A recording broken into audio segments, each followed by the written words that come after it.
We are now live. What is up, everybody? Welcome to another Pendergast podcast. And what an honor it is here today. I have two special guests. One of them is my good mate, Benny Grayson, BSB supersport rider. I met him out there at Cadwell. So, Benny, what's going on, mate? And my other Daniel Shoemake, my special co-host. What is up? Yo. So yeah, listen, everybody. It's always an honor to sit down and talk to every single guest. And this one's special to me. Having Benny on. He's the first one I met when I arrived at Cadwell with a buddy of ours, a mutual buddy, Malcolm Shorter. He's actually a photographer. You guys go to Facebook and check his work out because it's amazing. But anyway, we're not here for Malcolm. We're here for Benny. So Benny, what is going on, my man? How you doing? I'm good, thanks, mate. Yourself? Yeah, man, we're doing good. Daniel? I'm living life. If I was any better, I'd be you. I like it. I like it. So, listen, for all the American people that have no idea who Benny Grayson is, why don't you just go ahead and introduce yourself? Yeah, so I'm Benny Grayson. I race Supersport 600 at BSB, and that's about it, really. I'm a fast mechanic. That's pretty much. Yeah. So Benny, how did your story begin? Going from a toddler, getting into motorcycles, getting your first bike, being a mechanic, and then turning into a legend racer you are right now? So I started about 11 years old. My mum and dad bought me a DT. I don't know if you remember the Yamaha DT85. Wasn't quite a motocross bike. We didn't have a lot of money, so I ended up with this Yamaha DT85, which I loved. I had that for a few years, and unfortunately, my parents split up when I was 12 or 13 years old, and the bikes got put on the back burner, and it didn't really do anything else since. I knew bike racing was what I wanted to do. At the time, it was motocross was what my passion was. So when I got to, I think it was 15, 16, started work, I was working 7 days a week and working 13 days on just in a day off and then 13 days back on again just so I could afford my first motorbike. So I bought my first motocross bike, which was a 2001 Yamaha YZ125. And I used to ride that, twice or three times a month, wherever I could afford to ride it. And started from there. Progressively, as I went through, we got a bit older, got a bit more money, started doing a bit more motocross racing. So I went from there. I then started, I loved the road racing. And Chris Walker was one of my idols as a kid growing up. And, Neil Hodgson and Foggy and Whittam and all them boys were all my heroes, so I used to watch them. And I met a guy called Jimmy Rose, which some of you might have heard of Jimmy Rose, absolute lunatic from around our way. And he was a real good like stock 600 racer, super sport, super bike, super stock thou. He's a real good all rounder. I'd probably say real waste of talent because it was that easy for him to go and win races that he didn't really have to put any effort in, and he lost interest. And he was, in the day he was beating Sam Lowes and all them sort of boys. He was mega fast. So anyway, his dad run a stock 600 team, Motor Breakers. I used to go and spanner for them on a weekend. And I met who's a real good friend of mine now. I met Ben Curry, who won the championship this year in Supersport. So yes. Me and Ben Curry was quite good friends. At one point, there was talks of me going out to live in Australia with him during winter, and then coming back and working for his dad in winter in Australia, then coming back, and we was pretty tight. So I spanned for Ben, and at this time, I don't know, I was probably about 25, and I remember he went out and had a bad race. Well, he had a bad race, and he came in and he was upset, and I said, mate, I just wish I could just sit on the grid and be out there and just qualify to sit there. Never mind, moaning about finishing 10th or right. Just to qualify would be brilliant. And that's sort of where we left it. And after that, work took over. I parked. I didn't really work too much at BSB anymore. And got really pally with Malcolm Ashley, who and Ray Stringer and some really knowledgeable guys.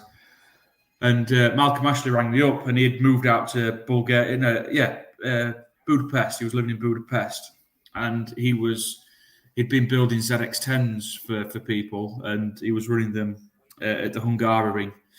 And he built a ZX10 Stock 1000 bike for Nico Cipriani to run in the Stock 1000 Championship in 2017, maybe 2018. Yeah, 2017, 2018, something like that. And he rang me up. He said, "Do you want 3 days' work at the Hungaroring? Spannering this bike while we ride it round." He said, "Bring your levers, bring your helmet. You can maybe have a go." So I bought a set of leathers because I'd had to go on a CB 500 at Mallory Park. So I put a set of leathers in a helmet in a bag. Flew over to Budapest to work for 3 days, and Malk let me go out and have a go. Really enjoyed it, and I ended up spending 3 days riding a ZX10 around the Hungaroring. It was my first proper experience of riding on track, and I loved it. And after that, I came back, and I think I flew back on the Monday night from Budapest, and by the Tuesday I'd sold all my motocross bikes, and I think by the Thursday I'd bought a ZX6, and that was in like early 2018.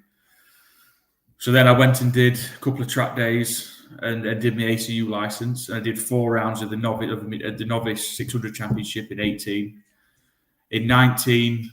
I did the full season at the Thundersport pre-national 600 championship, and then the following year I won the pre-national 600 championship. It was COVID year. It was there's a bit of a story about me winning that championship. I think I won it more out of being clever than I did out of being outright fast. But so I won the pre-national championship, and that was 2020, and then 2021 I did the Pirelli Super Series with no limits, and then did the odd wild card at BSB just to sort of see how I got on. And then this year I went and did a full season. I did the following year I did Pirelli Super Series again, and then 2022 I think I did something like, I don't know, 26 race meetings in a year. I did 3 championships, wild cards. I was riding every weekend that's what I found made me progress. So when I won the pre-national year, COVID came, stopped all racing. I saved my money up, and the second the tracks opened for track days, because racing didn't start till later on in the year because of COVID. So as soon as they opened up, I went boom, 3 days a week. I was riding a bike. Monday, Wednesday weekends. I went and I loaded my van up, and I went and spent 2 weeks traveling around the country doing track after track after track after track after track. So by the time the season started in 2020, I did something like 34 track days. And my goal at that point was I just wanted to be somewhere around a podium, fighting for a podium. And I went out in qualifying. I out-qualified everybody by about 2.5 seconds a lap. And then in the first race, I think I won the first race by 18 seconds. It was just overnight. And it wasn't really because I was much faster than anybody else. It was more because I was nice and limber and warm, because I put plenty of laps in already that year. And then as the year went on, progressively people got closer to me. So I won every race pretty much until the last round at Cadwell, where my head fell off a little bit because of the pressure of I went into the last round 175 points clear of second. So I just sort of nursed it round for that year. And then moving on, I went into BSB this year for a full season riding for Merlin, which is a friend's dad. He's set up a team with his son, and he gave me a ride just to go and put bike in the awning and sort of tag along with them. And it's been a tough year and a big learning curve. And there's nobody on that grid that can't ride a bike. So yeah, that's sort of me. I became a mechanic and then decided to have a go. That's a great story, man. It's proper, dude. Congratulations on the championship. I mean, how did it feel winning your first race, let alone winning that championship that year. Your mind had to have been like, what just happened? Yeah, it was sweet. I mean, when I started racing all through the motocross years, I've always been somebody that likes to progress, likes to challenge myself, and as soon as I start coming towards and near the front of something, I move up. So up to 2020, I'd never ever won a race through the motocross or anything, because as soon as I come anywhere near winning a race, I'd move up to the next. So I always want to challenge myself. So going into pre-national year, I still sit here today and say that I wasted a year because the year was too easy. What I should have done is should have moved up. But at the time, I was in my head was the year before I was scraping top tens, and I expected maybe somewhere around top 5, top 3. But to outright just to win race after race after race after race that year was unexpected. So yeah, it was brilliant. It was brilliant. Yeah, it was a nice, easy year. You know, when it's going right, it's an easy sport. It's real rewarding. It's yeah, it was good. Yeah, that's awesome. Do you know Nicky Williams? Yes, Okay. yes, I do. Yeah. Yeah. He's actually watching, man. What is up, Nicky? What's going on, man? He always big supporter of the podcast, man. So yeah, absolutely, man. And obviously, you know my mate Jake Marsh too, right? Yeah. Yeah. Him and his dad Peter are amazing people. So how did the whole mechanic thing come into play? Like, how did you get into mechanics? Well, in all honesty, when my parents split up, I couldn't. My dad's. I understand why he did it now, but my dad's always been you pay your own way. So I couldn't really afford people to fix my engines, and I'm a diesel fitter by trade. So I used to work on heavy plant and trains and boats and tanks and all that sort of stuff, building engines on big heavy plant. And I was doing my apprenticeship at the time, and I couldn't afford really anybody else to work on my bike, so I just had to learn. So I started building engines and doing bike repairs from my dad's garage, and set up a little shop where people was dropping bikes off at my dad's garage, and I was fixing them to earn a little bit of cash to help me on my way. And I became quite busy. I remember once my dad going on holiday and coming back and going berserk because I had something like 15 motorbikes in his garage and he couldn't get to it. He couldn't get his own stuff out of the garage. So I did get quite popular, and it was that's sort of how the mechanicking came about. And then I used to fix bikes for a couple of lads who did road racing. They'd come to me and I fixed motocross bikes, and then I got invited to go and help the odd weekend at British, and then you get a little bit of a reputation for being a good mechanic, and then before you know it, at the end of the year, somebody else had offered me a job, and I came across. I've worked with some riders over the years, whether they remember working with me or not. Jake Dixon. I've worked with Jake. Proper. He was back then. He was just coming into Stock 6, and he did a wild card for Motor Breakers. Brad Ray. He was another lad that came through. James Lodge, Jonathan Lodge, Jimmy Rose, Alex Olson. These are all these boys. When we went out to Spain with Alex Olson for a few weeks testing, and then Ben Curry came through Motor Breakers, and me and Ben had quite a.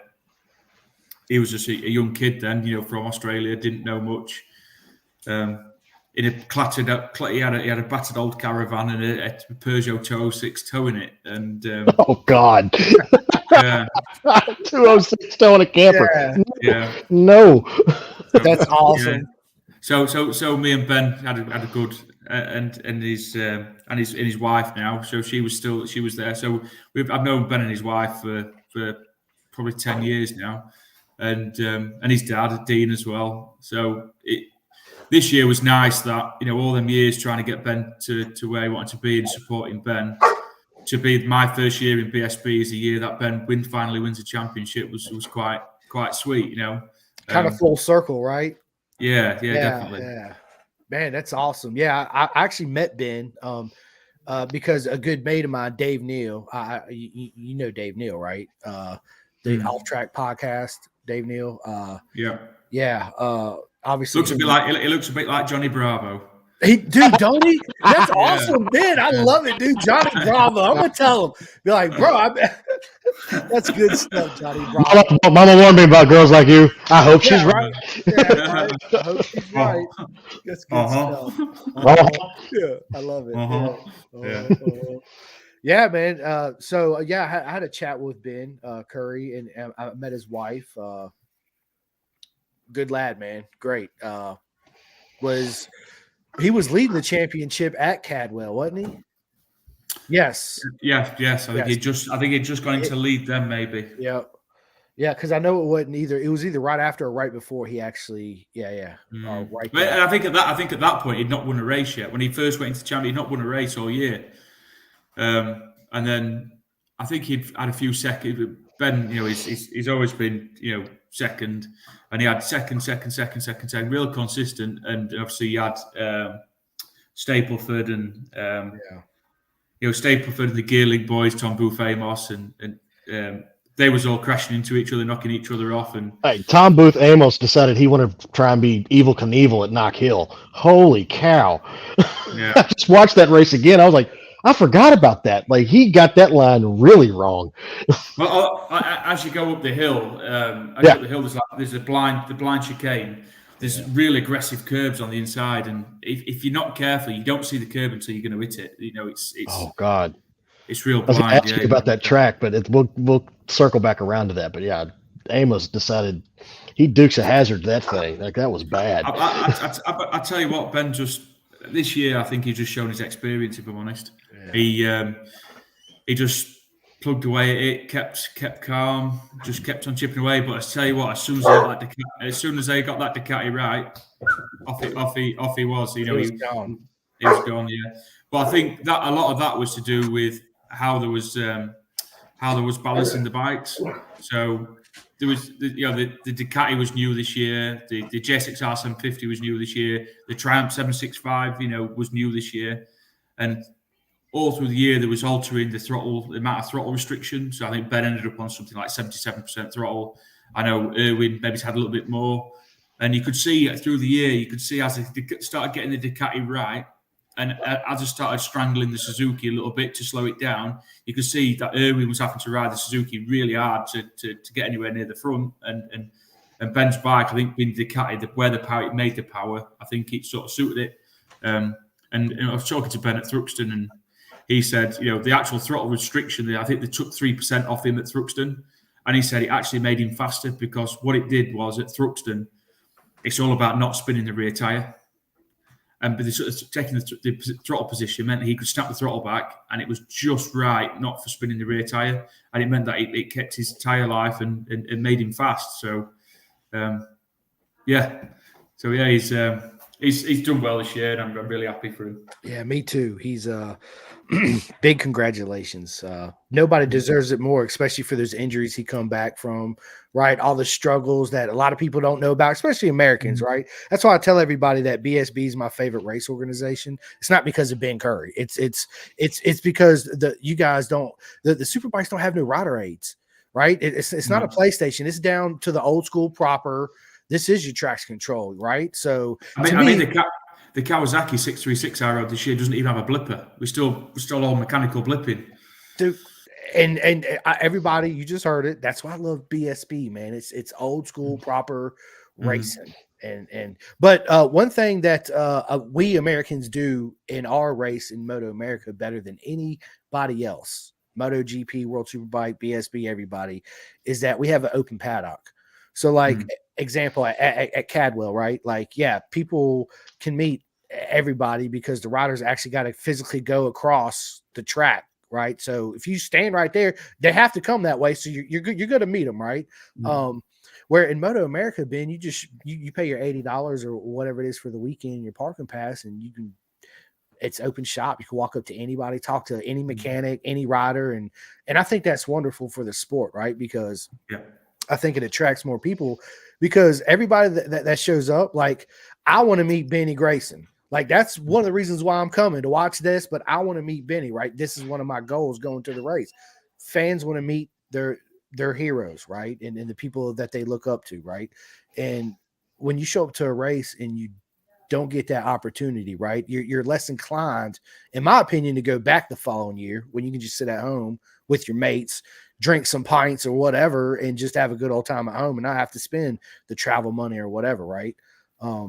Versus if go ahead. What people don't really what people don't realize, and many people do, but a lot of people don't, is that we're just working guys. We're no different to you, or we're no different to. Certainly, I'm not any different to. I work Monday to Friday just like anybody else. I pay a lot of money to go race my motorbike. And that's how I see it. When I have kids coming up asking for autographs, why do you want my autograph? I'm just a working class guy. I go to work. I just like riding a motorbike at the weekend, and that's just the top and bottom of it. It doesn't really mean anything, And this sport of BSB, it lives on the passion from the riders, because ultimately, if I asked a few guys who won Supersport, who came second in Supersport last year, you wouldn't be able to tell me the answer, or very few people would be able to, because people forget quite quickly, and people don't understand. It's only the people that really know. So in 3 or 4 years' time, nobody will remember Benny Grayson, and I'm okay with that, because I'm in this just to do the best I can do and to be the best version of rider I can be. I'm better than most. I'm not as good as some, and I'm okay with that. Yeah, that's it. Yeah, I mean, you're right? You got to be okay in the situation you're in and be comfortable in your own skin, right? And meet your own expectations and your own goals, right? We all have them. So let me ask you this: going into 2023, what was your expectations coming into the season versus what you actually did? Well, it sort of turned itself on its head, because when I did the wildcards in 22, Supersport was dying. I scored British Championship points in my first round. Qualified, scored British Championship points, so top 15. All this good stuff. Absolutely on paper sounds brilliant, but actually in the reality of it, Supersport class was dying.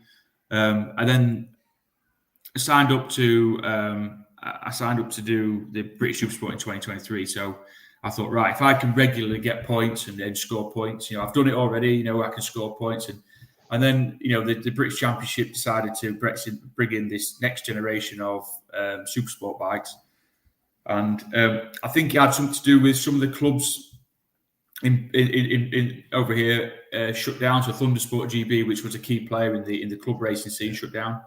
It left a load of lads like us that were front runners at club racing, and mediocre British riders, that are just cutting our teeth at that level.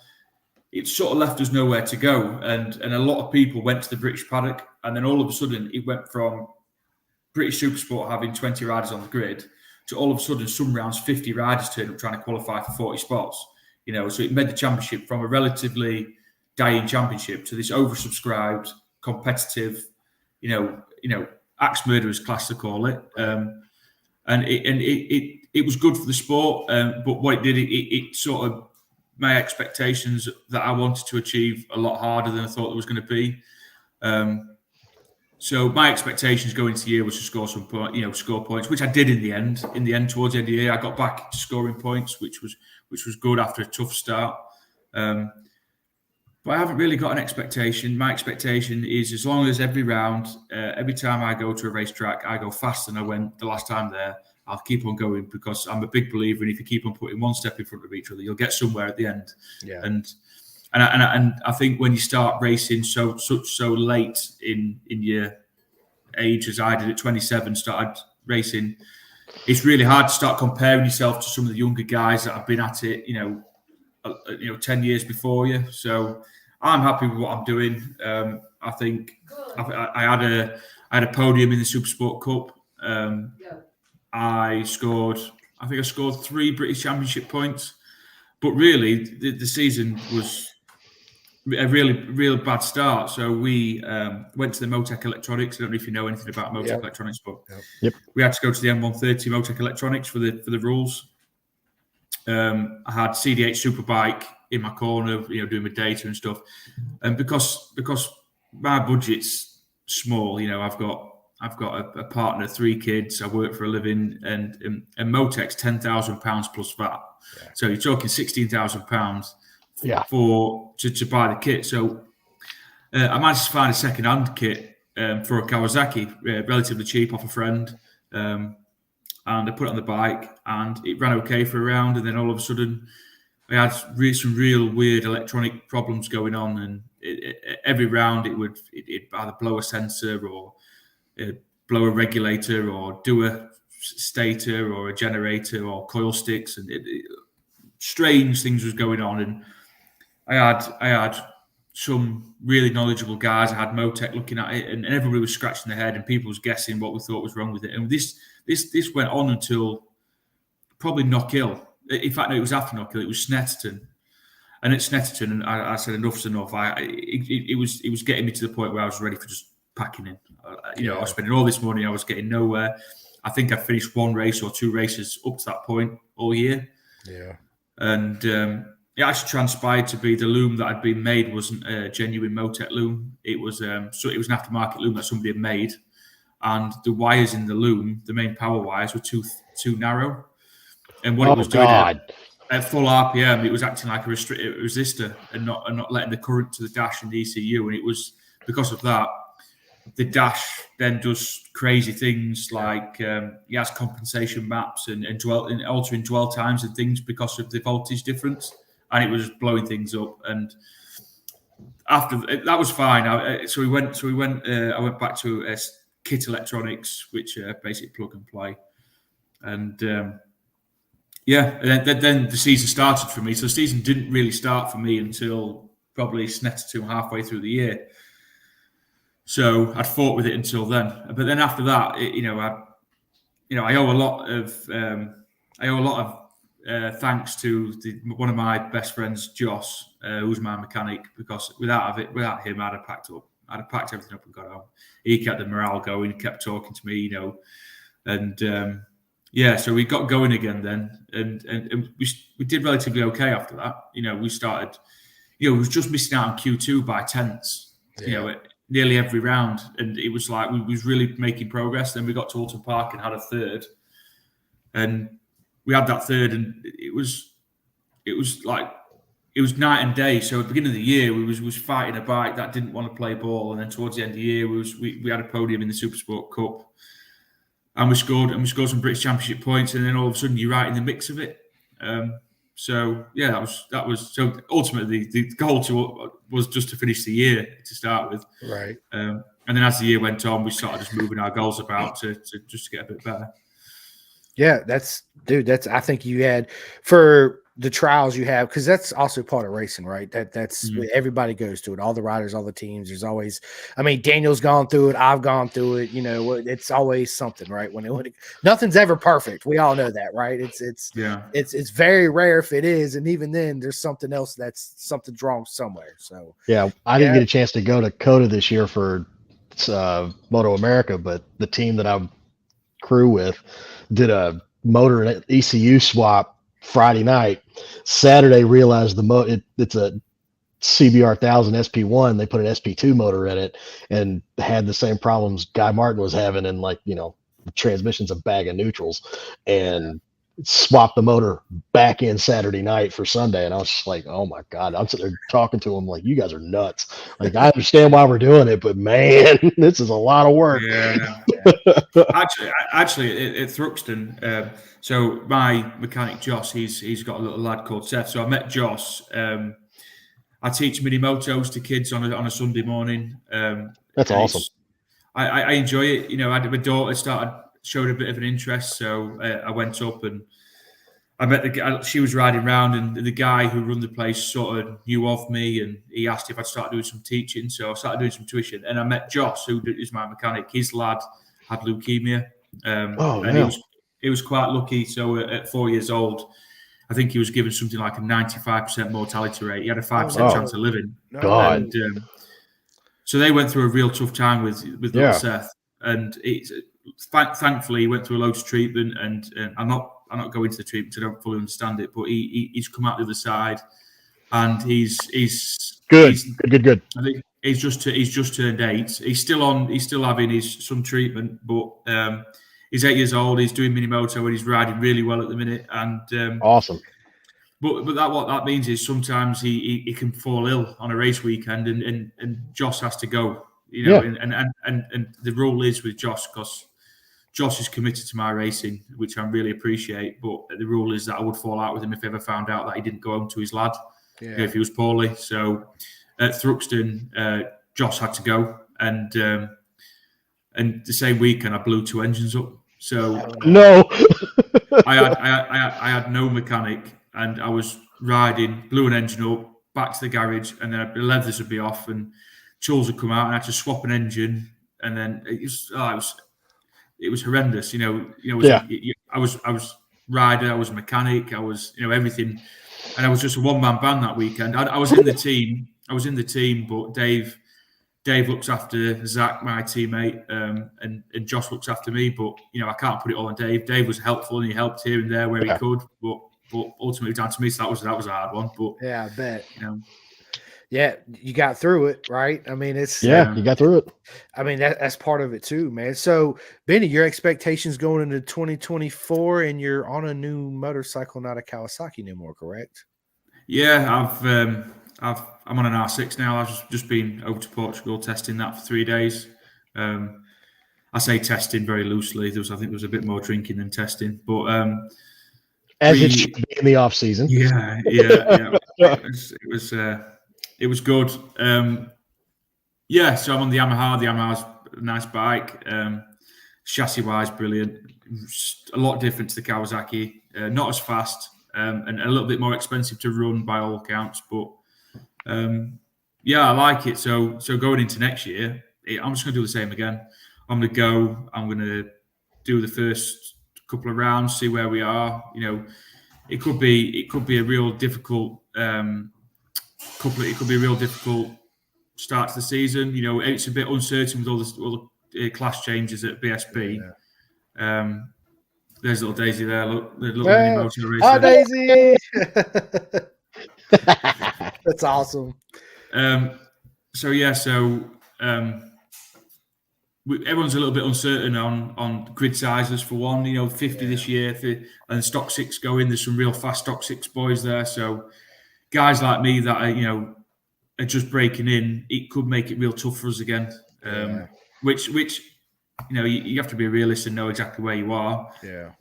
So it's uncertain. So it's really hard to set a goal without knowing what the competition or the depth of field looks like. So next year, got the Yamaha. I've got all the same sponsors staying with me, plus the sponsor that helped me buy the bike. He's D again, another guy that I met Minimoto in, taught his lad to ride a Metra kit. Lovely lad, little Riley. Nice. And his dad, is really thankful for what I've done with Riley, which to me, I don't feel like I've done anything. I've just been a friend to him and I've tried to help him. That's right. He's a young lad learning his way through bike racing, learning, the ups and downs, and it's just getting him through the downs so that he can find the ups at a young age, and I enjoy it. So, when Dee's, he's been really helpful. I don't see that I deserve it, but he's been a good guy. He's helped me buy the bike. So the goal is that to go and do Supersport Cup again. I just get faster. If I can lose a second at each lap, it's a second a lap on each circuit. Every time I go back to it, like I say, eventually you will get somewhere. Absolutely. So Harry Cook is watching. What is going on, Harry? He says, "Evening, Benny." Yeah, that's awesome. Yeah, how's it going, Harry? Yeah, Harry just signed for a new team too. I guess the announcement's coming out here soon. I can't wait to hear his news and where he's going. Yeah. So congratulations, Harry, and man, I wish you'd. Yeah, Harry was on the MV this year. The MV, lovely bike, absolutely lovely bike. Gorgeous, yes, beautiful motorcycle. Nobody races them here. There's like two, there's a Danilo Silva races one, and there's like one other guy that races. But this guy, the other guy that ran it, he's bouncing between a V2 Panigale and an MV. So I don't know what this guy does for a living. So he's got way too much. He needs better friends if he's racing both of these bikes. Right. Because what we can find somebody to race the other one for him. Right. Well, we got one right here, Benny. We'll bring Benny over here, put him in Moto America. Get him on something. That's it. But Harry was I don't know if you know much about Harry. Harry was a good 400 rider. So I used to build a couple of Ninja 400s for the 400 paddock, and Harry was a good little rider on the 400s. I think he won't mind me saying that he's probably not fulfilled his potential. It will come. It will come because he's young enough for it to come. But I think this year he's not done as well as he probably expected to. I've had a good couple of battles with Harry riding around, and I've also seen a couple of his big eye sides. He had a big one at Brands Hatch. I was behind him at Brands Hatch, and he managed to bash that MV up a little bit. But he also had a big one at Thruxton as well. I was behind him there as well at Thruxton. But yeah, he's a good rider, Harry, and I'm sure he'll come strong. Yeah, for sure. I'll let him share the news on where he's going. No, the rumor mill's flying around. You know how it is. Yeah, I can't wait to hear. It's man. I'm a fan of all you guys. Every single body in the paddock in BSB. I'm a huge fan of. I think it's Andy DeBruno is on the MV and it was Andy. That's who it was. Yeah, Andy. Thanks, Robert. Yeah, Robert Langford's watching too. So thank you. That's our team general manager. Okay, hi general manager. Yeah, hey. We got a guy over here in BSB, man. Let's bring him over here and put him on the bike, man. Let's make it happen. On a motorcycle. If you want to find me a bike, I'll get on a flight and come and ride it. No problem. I know that's right. We can get you a club race probably, but a Moto America race, I don't know. Yeah, maybe you never know. So, but hey, if we can come up with a motorcycle, we could probably do it. Yeah, absolutely. Yeah. I mean, the Daytona. I'd love to do the Daytona. The thing is just crazy. Them big bank turns. Them big bank turns look good fun. Yeah. Harry says, "Thanks, Benny. Very true comments." No Daytona's fun, but if you don't tune the motor right, you'll go through an entire year's budget in 3 days. So, because you will literally, because Ryan, when you had Ryan Wolf on, he was talking about it. He runs Twins Cup, which is like Super Twins. He went through an SV motor in 3 laps or something like that, something ridiculous. So, it's Daytona's amazing. The place is massive. I know you guys have Rockingham over there. I don't know how big. Oh, is it gone? Gone. Yeah, Rockingham's now a car park. Yeah. Oh, boo. Yeah, well, you had Rockingham, but I don't know how big that was. But here's a fun fact for you: Rockingham was built to do NASCAR. They were trying to bring NASCAR over to the UK. Yeah. Do you know why it was never used? Because they built the garages 6 inches too narrow, and they couldn't get the cars in and out. No way. Of course, dude. Oh God. Oh my God. Right? That was true. Man. You guys heard it here first, right? That's crazy. That's terrible how it's a car park now, though. Yeah, man. Yeah. And to be fair, that's where my partner Jade. That's where I met Jade at Rockingham. Oh, nice. So, cool. Yeah, that was in the bar after too many tequilas. Yeah, right. Either a good story or a horrible story. It's either gonna be one or two ways. Too many tequilas. Again, there's no gray area. Especially with tequila. There's absolutely no gray area. No, somebody's gonna do the walk of shame if you don't. And right. The next morning when you wake up, you're like, oh my God, I can't believe I just did that.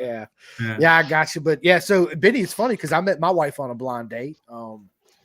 And we're still together, even though sometimes I try to give her back to her dad, but he tells me there's no exchanges or refunds, so I'm kind of stuck with it. So I'm just joking. You ain't getting rid of that. No. I mean, I really did meet her on a blind date, but I wouldn't give her back for anything. I'm really lucky with Jade. She's super laid back and lets me get away with murder, really, because I work away during the week, and in the BSB weeks I could be away. Monday, Tuesday, Wednesday. I come home on a Wednesday, drop a bag, pick another bag up, get in the motorhome, and off we go to BSB. So I think we worked out between July and August. I think in 2 months, I spent something about 6 nights in my own bed in 2 months. And there's not many partners that let you get away with that, but she does. No. She understands. So I'm very That's lucky. awesome.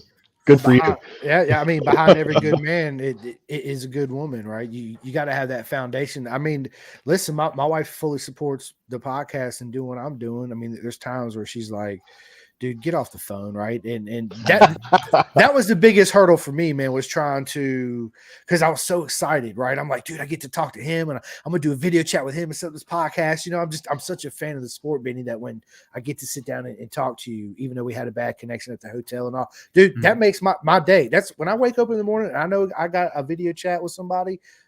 My whole day is complete. Like it's an awesome day, right? It's what I really look forward to. And I got a woman that she stands behind me.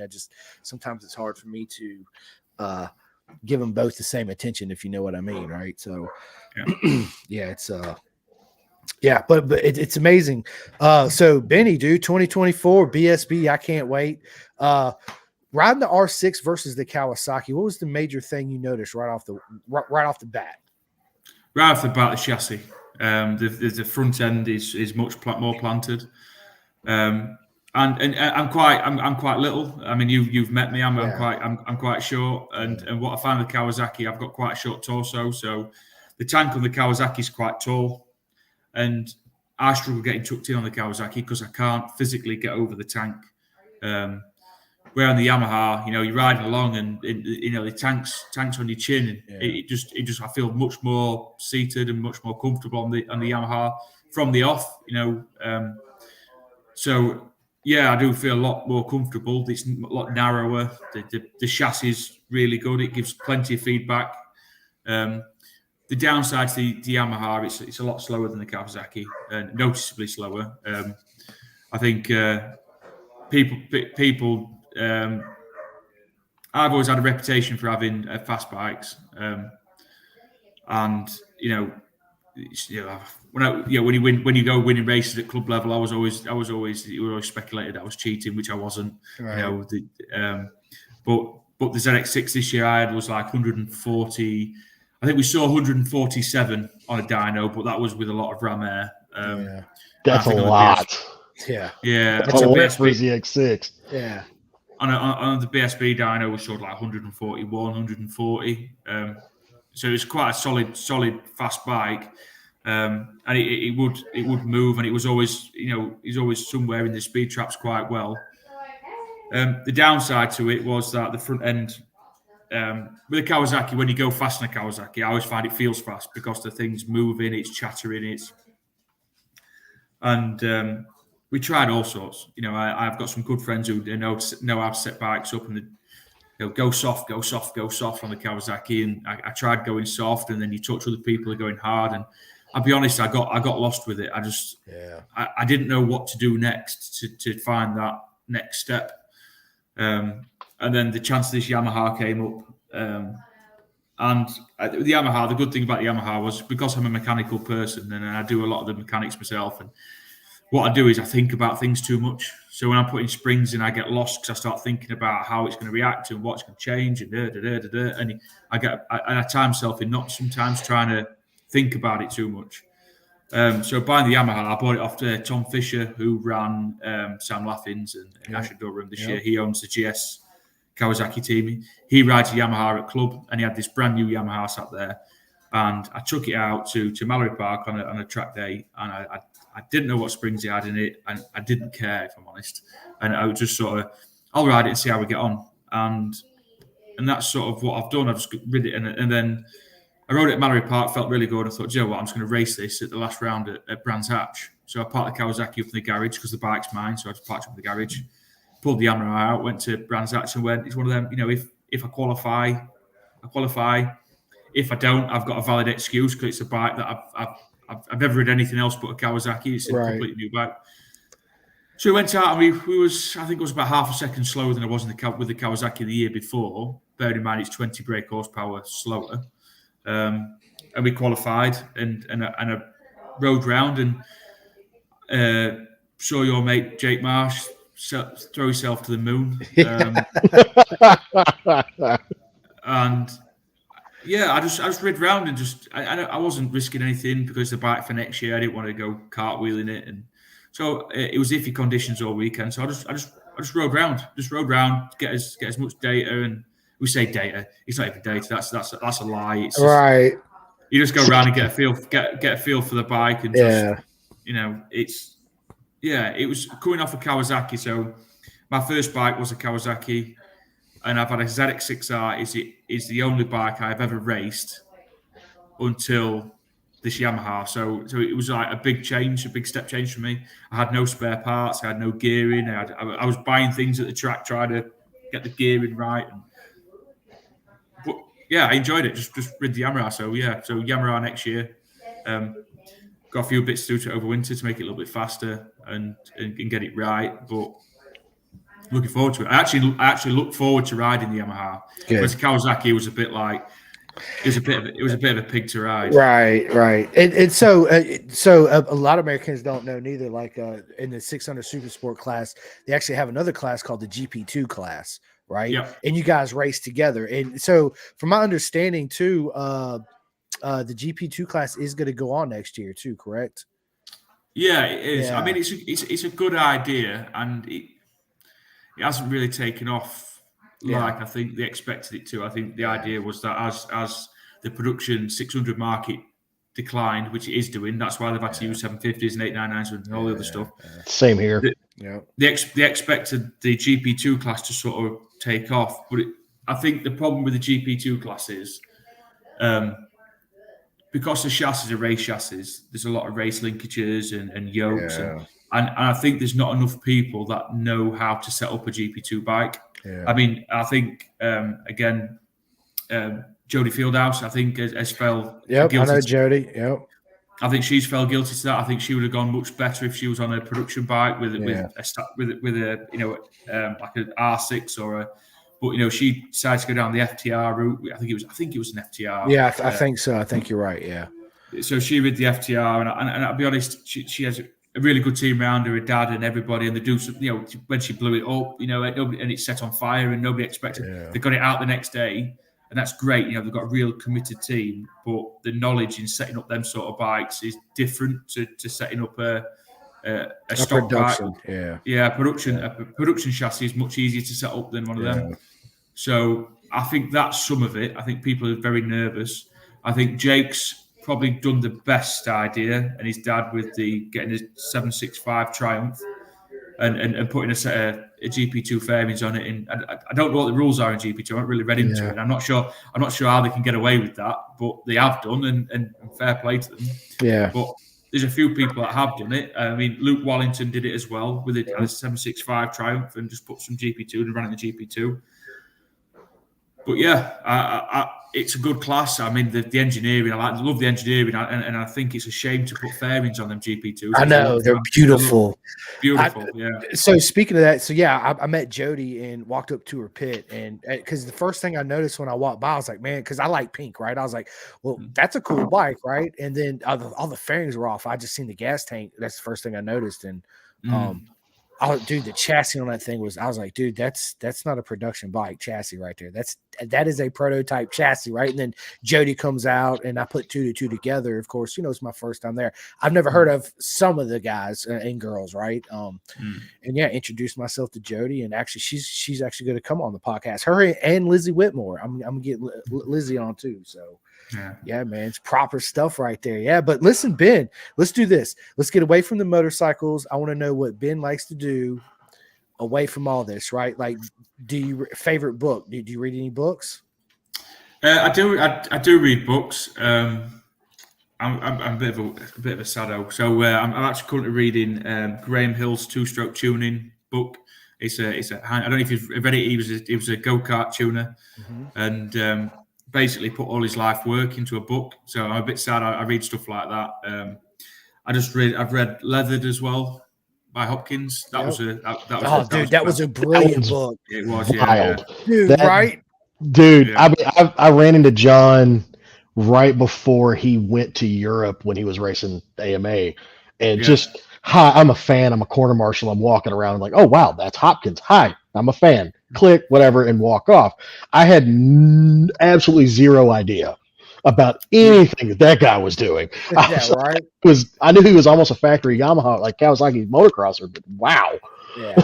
That Yeah. guy. No, he's got a brilliant story. So I do read. I do read. This question is from Harry. I mean, it's not a question. It's a statement. It says, I do like some of the GP2 bikes. There is a new one from Chassis Factory and it looks trick. Yeah, we'll post some pics. Yeah. It does. It does. That one, I think that one.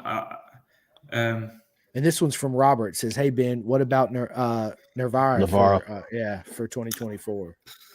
Nevada. Again, I think I understand the idea behind it, and I just think we need to be very careful, or BSB need to be very careful about.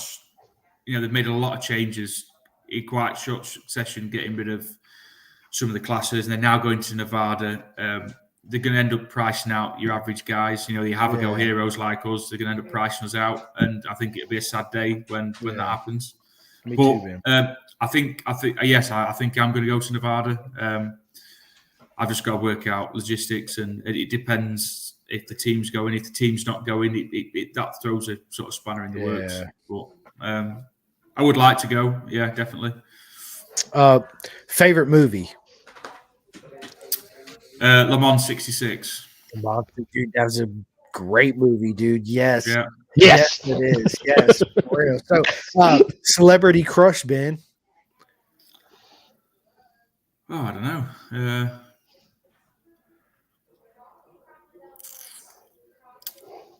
I don't know. Margaret Robbie, maybe. Nice. Yeah. That works. Yeah, that works. Works. So let me ask you this: if me and Daniel made a movie about Ben, oh God, right? What actor would play you in the movie? Probably Homer Simpson.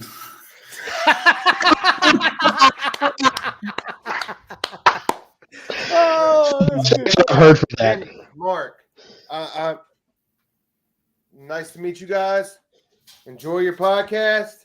Love you guys. Love you too. I'm dropping off my son. Yeah. They're babysitting. Enjoy y'all's podcast, guys. You have fun without having a kid. Have a good time. Thanks, homie. Beat it. That's my good friend Dustin. He lives right down the street. My boy and his boy are best friends. They go to school together. He's actually dropping them off there. They got a date night tonight, so there you go. Cool. Yeah, we're keeping them. And listen, Ben and Daniel, a lot of my friends, when they come over, they always say, I was like, dude, look, I got this podcast. You guys got to be quiet. And they always want to bust up in here and be like, yo, what's up, man? Blah, blah, blah. Just that's what mates do, right, Benny? Come on, man. That's what mates do. Yeah. So we I mean, what I'm really enjoying away from the racing, it's still racing, is Daisy doing her mini moto racing, yes. I'm enjoying that. Yes. And I've got Josh, my friend, his lads go. D, his lad goes, and his two lads go. And we've got Sambo and Dan. There's I've got a good bunch of friends that we all go mini moto racing with the kids, and all the kids are brilliant friends. And we get parked up, we get set up and sit back, kick back, have a few beers, and watch the kids race around the mini motos. And it's just good to, I never had that opportunity as a kid, and it's something I would have loved to have the opportunity. And I'm fortunate to be in a position where I can offer that opportunity to my kids. So yeah, I'm really enjoying that, I would say. And Daisy's doing really well. So she's loving it. She wants to. She sits and watches the Moto 2s and Moto 3s, the Fab. She's Scarlett Robinson and Lissy Whitmore and all the girls, even Jodie Fieldhouse. She's and Chloe Jones. Chloe Jones, Scarlett Macuso. I mean, I'd say Scarlett Robinson and Charlie Macuso have probably been like little idols to her, because when she first started doing the mini moto racing, or wanting to think about doing mini moto racing, she didn't believe she could race because she was a girl, and then obviously I introduced her to Charlotte and Scarlett, and both of them two have been lovely. They've been really good to her, and it's, they've been an idol to her. So it's really good. In the paddock, I think FHO's done a good job of promoting the women's, and I hear there's rumours of a women's world championship. FIM, yeah. Just released that. That's happening. Yeah, no, it's definitely happening. Brilliant, fantastic. And I don't want and people sometimes jump to the conclusion, and there's mixed opinions on it. But I think motocross have done it for years, having a women's championship and a men's championship, and people they throw Costello and Anna Carrasco and say, well, Anna Carrasco won it. Well, she did, but Anna was a bit of a freak of nature, for one, and for two, you put her on a bigger bike. I don't think she would. I think she would be fast outright for one lap, but I don't think she would ever, compete over race distance because I don't think she'd be strong enough. And I think it's not fair when you've got girls that are putting everything into it and trying really hard, then putting them up against guys who are much stronger, bigger. The testosterone, boys have testosterone, the girls that have a higher level testosterone, and racing is quite an aggressive sport. So I think it's good to level the playing field and let them have a go at winning something. Me too. We've got a girl here that I've been watching this girl race since she was, 9 years old. Kayla Yakov. She just landed. I don't know how much support she's got, but it's a Ducati Supersport ride with PJ Jacobson on the team with her as well. I've seen her. She rode in the wet. She rode in the wet somewhere, and she rid absolutely fantastic. Didn't she? New Jersey, New Jersey race. She was on Stefan. Like we've got a Colombian rider, Stefano Mesa. He's been club racing. He's from Florida.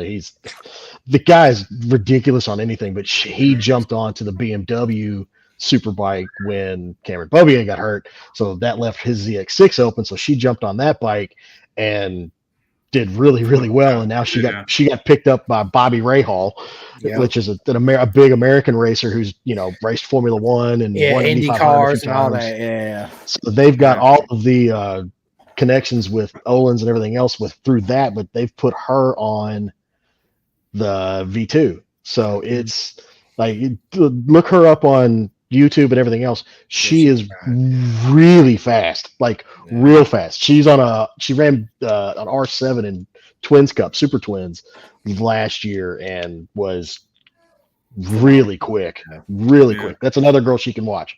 Yeah, for sure. And then, of course, there's been talks when I talked to Stuart Higgs when I come out there. I met Stuart. That's one person too I wanted to meet with was Stuart and have a chat with him because I know he likes Moto America, and he told me that they're bringing the bagger class there. Oh yeah, they are. Yeah, dude, that's gonna be freaking amazing, bro. I was just coaching at a track day. I told you this, Chris, but they brought the entire Vance and Hines team to the track because the guy that won the championship, Hayden Gillum, lives like good night, an hour and a half away from the racetrack. Night, dude. But they had it. Didn't get the journalist's name, but there was an English journalist and a photographer, and he was out riding it. And the look on his face when he got off that thing the first time was hysterical. He was just like, didn't know what happened. Because granted, the bike weighs 620 pounds, but it's also got 200 and something horsepower. So it's like the baggers class. We were talking about the baggers class at Cadwell is going to be hilarious. Like it's just no. But they're not what you think, though, are they? Because I think the baggers set off to be a cheap, fun bit of racing, and now the bikes are worth something like £200,000, £250,000. The swing arm, just the swing arm to machine the swing arm for the Harleys is like $40,000, $40 grand. It's wild. Like you can buy an Indian baggers cup bike from Indian here, $92,000 US. Yeah, that's a lot. They're doing lap times that put them on the same grid as the Supersport grid at like Road America, like big, long, fast tracks. They're hitting 165, 175, 100. Like they're ridiculous. They're also the loudest things on the planet, but they're just like, I'm excited. I told Chris it's about like watching Shaq shoot free throws, but they're entertaining. I'll say that. I think BSB has changed over, I would say, the last 10 years. and it's become very commercial. And I get that, but I think my personal view on it is that it's losing its way, and it's forgetting that ultimately all those racers are customers as well. And what they're doing is they're not modelling they're not asking us as customers to BSB what it is we want to race. And they're coming up with all these weird and wonderful ideas, which is great. It's fine, it's good, it's keep the sport alive, and stock six going, and that was a shame. But I understand that it's all about the production market and so on and so forth. But I'm really looking forward to seeing what this Twins class is all about. Me too.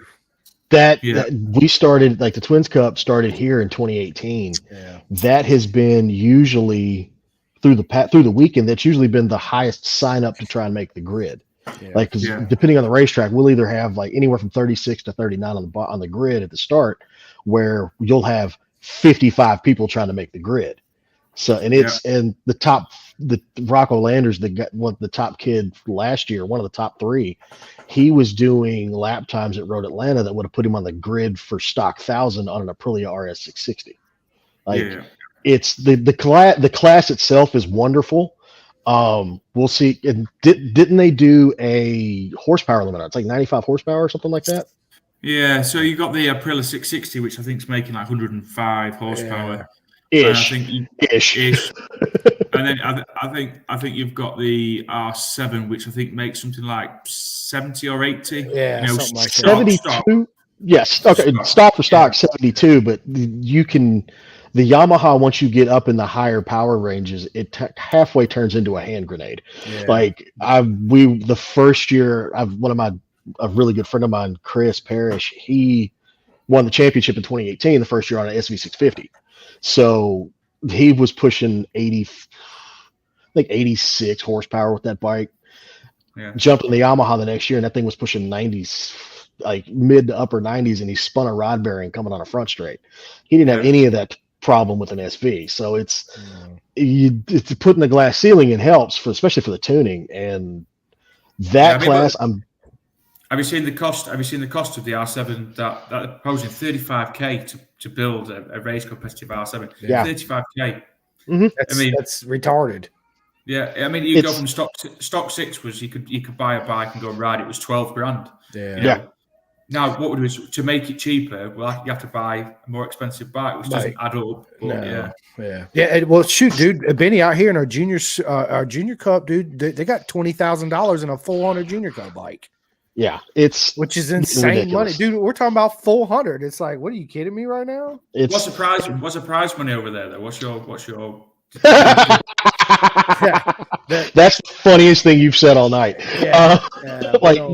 Prize money. That's great. Superbike pays out. I think the top 5 all get the same amount of money. I think it's something like. So last time I heard, and this has been a couple of years, it was like 80,000 for the year. Yeah. Now, so if you finish in the top 5, you get 80 grand. That's Superbike. That's Superbike. That's nothing else. Like the prize money and the prize setup, and again, it could have changed. And with contingency money, depends on what bike you're on and which manufacturer you're with, because. It just depends on what you're riding and what manufacturer is paying out. But your prize money doesn't really exist here right now. It's really It's like Moto America, except unless you're in the top, the top echelon of everything. It's really, really, really good club racing. Yeah. Yeah. But I think it's coming strong now though, Moto America. So I think it's so. Motor America, I think, in the last 5 years has become a higher level. It's classed as a higher level of racing than what it was 5 years ago. I think more respectable. Yeah. So NASCAR bought it, and there was I heard John Hopkins talked about it, and he was like, "Yeah, they bought it to keep the viewership numbers on TV away to like." Keep it toward NASCAR and kill the road racing series off, just to kill the whole series off. In I can't remember what year it was. The 2014, something like that. We had 5 professional rounds. Yeah, it was And solid. the largest motorcycle market on the planet. Yeah, And garbage. but yeah, so Wayne Rady and a group came in and bought it and have since done everything that they've done to bring it back, and it's back a lot better. The paddock's filling up again. It's really good to see. There are talk of another manufacturer coming back. That's what we need. But we'll see. We've heard, like, on our side, like we've heard promises and we've heard all of this before. It's like I'll believe it when I see it. Yeah. This is what I think about the super sport. So, I mean, how long are the manufacturers? I mean, so when Lee Jackson fetched the GSXR 750 over with Irwin riding it, he absolutely played that perfect. Nobody else thought of it. He's the only one that thought of it. He bought 2 GSXR 750s for £8,000, fetched them over, kitted them out, and these bikes were on the podium. Which is, you think, brilliant. How long will the manufacturers allow a 10-year-old road bike to win? Yeah. It's the same way here because like we had the V2 winning the championship, but the 750 here was, I mean, yeah, that 750 is almost 15 years old now, something like that, like 2012. Yeah, they made a 750 in a long time. That's great. Yeah, and didn't they stop selling the 750 over in Europe?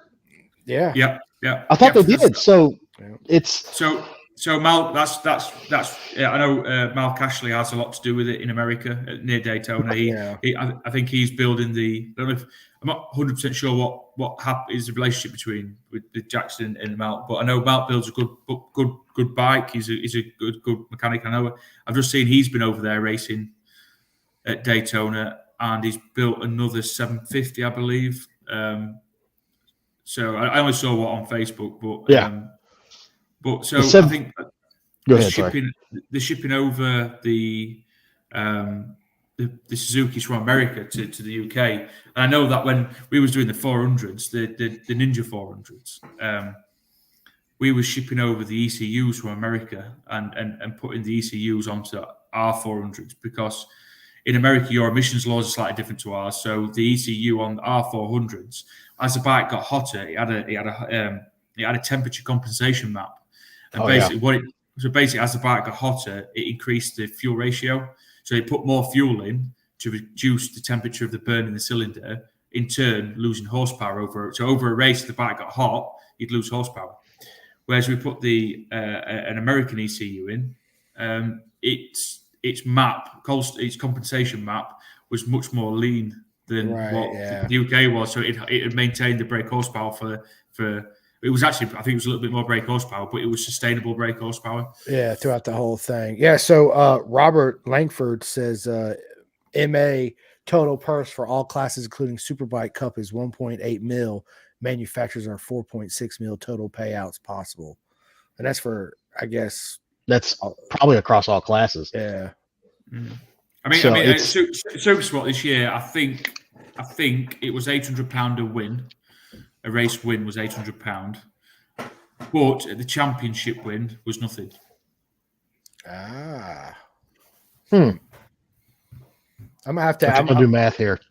So I'm gonna have to ask my mate Cameron Frazier that just won the GP2 600 class. I had him on. I have to ask him how that works. Like that. It's not. It's I mean, Ben Curry. What's it been? Two times second runner-up. He's won it once, and up to a couple of years ago, he was delivering Amazon parcels. Yeah. Is it fair? Probably not. Absolutely not. No. And going back, a few years ago, back, on our end, when it was AMA Superbike, up to about 2012, 2013, when everything was still going strong and I had all the manufacturers and the big presences and everything. All the big four were here, like the big four Japanese manufacturers. Your factory Superbike riders weren't making anything less than $800,000 a year. Yeah. Mladen and Speeds were making $2.5 million a year racing motorcycles. Hopkins' book explained the crash quite well. How that when the crash happened, I think it was like the early 2000s or late 90s. 2008. Yeah. So we had that massive crash, and the teams continued to give the same level of advertisement for a fraction of the cost. And then when the money came back, they realised, you know what, we don't have to start pumping millions and millions of pounds into it because we can get it for a fraction of the cost anyway. And it's never really been the same since. I mean, I wish I was born in the 90s because I mean you have a much better crack at it in the 90s, and I think the parties was better then as well. I can 100% guarantee the parties was better. 100%. Yes. The parties were better up till about 2010, and now everything's way too serious here. There was a night where we were all sitting around hanging out. We were partying till about 3 a.m, and we're all looking around going, we're gonna get in trouble. We need to go to bed. This is getting bad. So we're gonna get an email tomorrow. It's definitely changed. I mean, and to be fair, people say to me things like, I very rarely do, you see these race posts people put up and tells people how the weekend went on. I very rarely do them, and the reason being is nobody really cares. Nobody reads them. I put a few photos up and said I had a good weekend. First race, wherever I finished. But you get people who put these streams and streams and streams. I think the post starts once upon a time, and it goes on for multiple chapters, and it's great. But nobody reads them. Nobody cares. And sponsorship nowadays is done in different ways. It is. Yeah. So yeah. It is. So we have a statement from the Infantry 98 from YouTube says women will never be allowed to ride in MotoGP or World Superbike due to physical differences. What do you think about that, Benny? I disagree with that. I understand what they're saying with the physical differences, but now that the World Championship is announced that they're going to do a women's championship, I think there will be a women's class at MotoGP. When that is, I think it will follow on. I'm hoping that, personally, I hope for my daughter's sake that rolls down into mini motos and rolls down into whether it goes that level, whether it needs to go to that level, because I think at a young age, I think they're all very similar in ability and strength. But I think certainly it would be good to see a women's class. Motocross have done it for years. We're 10 years, 15 years behind motocross. I agree. No, I agree. Well, listen, man, we're an hour and 15 minutes in this. I know it's late. It's 11, almost 11:30 where you are. Yeah, listen, you need to go to bed. Yeah. Listen, Benny, bro. You need to go to bed. Yeah. Listen, let's do this again. I would love to sit down and have you back on the podcast in 2024. Definitely. Yeah. So we'll schedule it. I obviously we got each other's number, but anyway, tell all the Americans how they can follow you and find you on Instagram, Facebook, and all that good stuff. So Benny Grayson on Facebook, Grayson B19 on Instagram, and that's me. If you want to come and follow an average road racer having a go at it, come and have a look. But I'm doing it right now. Yeah. There you go, Daniel. Yeah. So listen, dude, again, man, what an honor it was to sit down and have my buddy Daniel as a co-host and my good mate Benny on the podcast, which we've been trying to sort out for a while, right? Looking forward to having you back on. I'd like to say thank you to everybody that watches and likes to subscribe to the show. Big shout out to my man Jake Marsh and his dad Peter that run Pin to Gas on their bikes and all their team shirts. Yeah. What an honor to have that sponsor out there. And my man Martin from the Clothing Kings that make all our merch for us. Big shout out to them too. If anybody's in the market for hats, t-shirts, body warmers, jackets, whatever, hit the Clothing Kings up. Martin, tell them I sent you, and enjoy their products because it's some of the best out there. But anyway, thank you everybody for tuning in. It's been a night. Thank you guys so much. Until I see you guys again, I'm Christian Show Simcoe, my man Daniel Shoemaker, and again, what an honor it is to have Benny Grayson on the podcast. BSB Super Sport Rider. Keep an eye out next year. Everybody, before I get off here, you can go watch Bennett's British Superbike for free. Okay, Bennett'sBritishSuperbike.com, and you can watch Lifetime and TSL and all that good stuff. So yeah, what an honor, Ben. Until next time. Guys. Cheers. Thank you so much, man. See you guys, everybody. See you guys. Thank you. All right, hang on one second.